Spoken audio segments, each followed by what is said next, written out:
ride on broomsticks. But this is not a fairy tale. This is about real witches. The most important thing you should know about real witches is this. Listen very carefully. Never forget what is coming next. Real witches dress in ordinary clothes and look very much like ordinary women.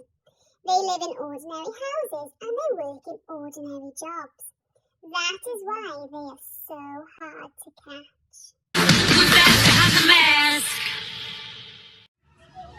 Mr. Stink stank. He also stunk. And if it is correct English to say he stinked, then he stinked as well.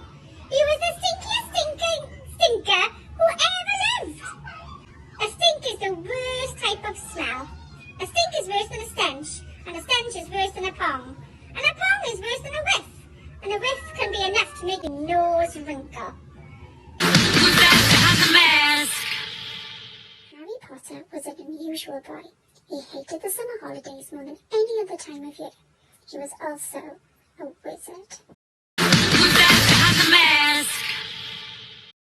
A poor widow lived alone in a little cottage, in front of which was a garden, where stood two little rose trees. One bore white roses, the other red. The widow had two children who resembled the two rose trees. One was called Snow White, and the other Rose Red.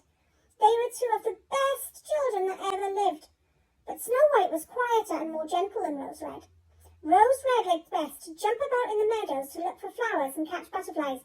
But Snow White sat at home with her mother, helped her in the house, or read to her when there was nothing else to do.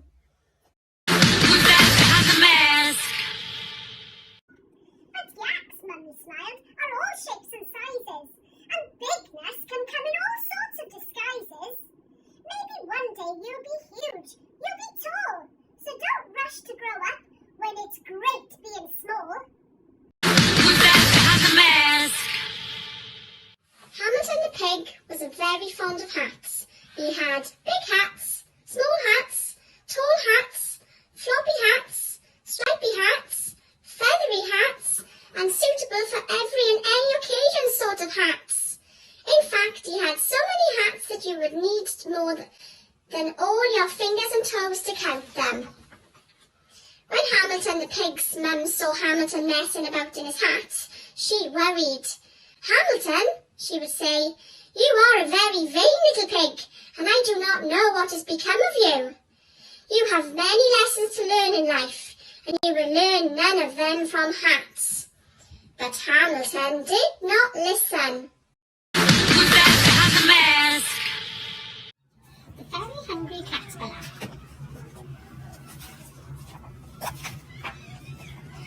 In the light of the moon, a little egg lay on a leaf. One Sunday morning, the warm sun came up, and pop, out of the egg came a tiny and very hungry caterpillar. Tiddler by Julia Donaldson. Once there was a fish and his name was Tiddler. There wasn't much to look at with his plain grey scales, but Tiddler was a fish with a big imagination. He blew small bubbles and he told tall tales.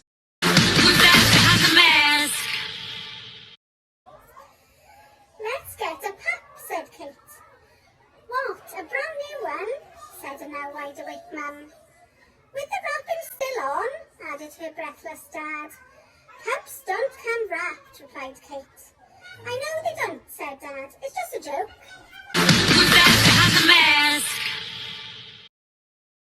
A mouse took a stroll through the deep dark wood. A fox saw the mouse, and the mouse looked good. "Where are you going to, little brown mouse?" "Come and have lunch in my underground house." "It's terribly kind of you, fox, but no. I'm going to have lunch with a gruffalo." "A gruffalo? What's a gruffalo?" "A gruffalo? Why, didn't you know? He has terrible tusks and terrible claws and terrible teeth in his terrible jaws." "Where have you meeting him?" "Here, by these rocks. And his favourite food is roasted fox." Goldilocks and the Three Bears. Goldilocks went upstairs. She saw 3 beds. She felt sleepy, so she lay down, but Daddy's bed was too wide, and Mummy's bed was too long. Then she tried Baby Bear's bed, and the bed was just right. Goldilocks fell asleep.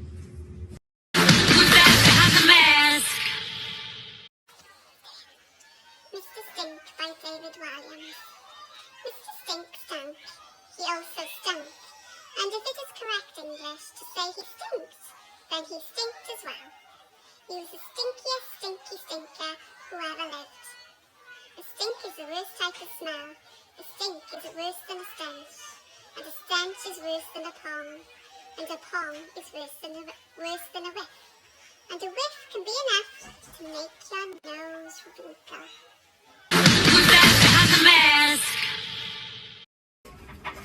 On top of the mountain, all snowy, with ice swirling, ice-curling blizzards were blowing, and a herd of huddling yaks, big and small, lived Gertie, the littlest yak of them all. Now, Gertie was great at being a yak. With the curliest, whirliest wool on her back, she could clip-clop up cliffs, no matter how slippy, on little yak hooves that were splendidly grippy.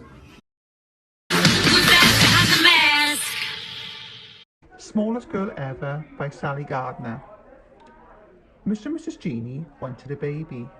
They'd always got what they wanted, so they were sure enough they would have a son.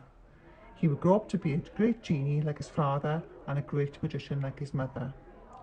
Mr. Genie was the latest in a long line of genies dating back to the earliest fairy tales, and his beautiful wife Myrtle won Young Magician of the Year when she was only 5. Magic ran in the family. George sat himself down at the table in the kitchen. He was shaking a little. Oh, how he hated Grandma. He really hated that horrid old witchy woman. And all of a sudden, he had a tremendous urge to do something about her. Something whopping. Something absolutely terrific. A real shocker. A sort of explosion. I'm not going to be frightened by her, he said softly to himself. But he was frightened. And that's why he wanted suddenly to explode her away. Well, not quite away. But he did want to shake the old woman up a bit. Once upon a farm lived a fat red hen, a duck in a pond and a goose in a pen, a woolly sheep, a hairy hog, a handsome horse and a dainty dog, a cat that meowed and a cat that purred, a fine prize cow and a ladybird. And the cow said moo, and the hen said duck, hiss, said the goose, and quack, said the duck.